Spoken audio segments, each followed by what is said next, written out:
हेल' लोगो नोंथांमोन बयखौबो आंनि बिगियान ब्लग्स इउटुब चेनेलाव फिन खनसेयाव बरायबाय।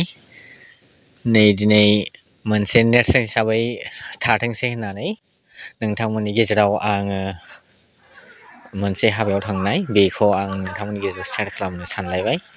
बेनो जाहैबाय दानसोरां बसुमतारीनि हाबा। बे दानसोरां बसुमतारीनि वेडिं सेरेमनि पार्टियाव थांदोंमोन। थांनायनिनो बेनिनो नेरसोन हिसाबै नोंथांमोन बयनिबो गेजेराव आङो शेयार खालामनो सानदों। बेनो जाहैबाय दा बिदिब्ला नोंथांमोना नायलांदो।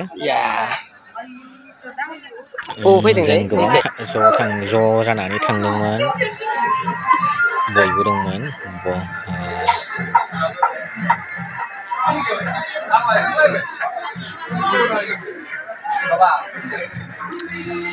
दासान्दि गोबां बेस्थ'नि गेजेराव थानायनि थाखाय नोंथांमोननि गेजेराव जेबो भिडिअ लाबोनो हानाय जायाखै। एकदम गोबां मुखुब दासान्दि माखासे खामानि दं।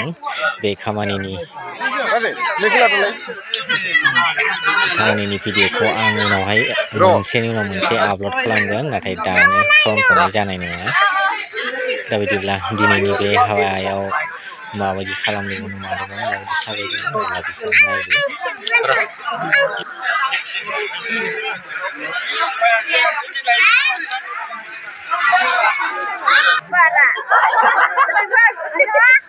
भिडिअआ बेखिनिल'मोन। दा बिनिफ्राय नोंथांमोन बयबो भिडिअखौ नायनायनि थाखाय साबायखर बावनाय थाबाय। आरो बिनिफ्राय नोंथांमोना साबस्क्राइब खालामाखैबा जाहाथे साबस्क्राइब खालामनानै होयो। बेनि थाखाय आं खावलायनानै भिडिअखौ बावनो दोनथ'नाय जाबाय। बाय बाय।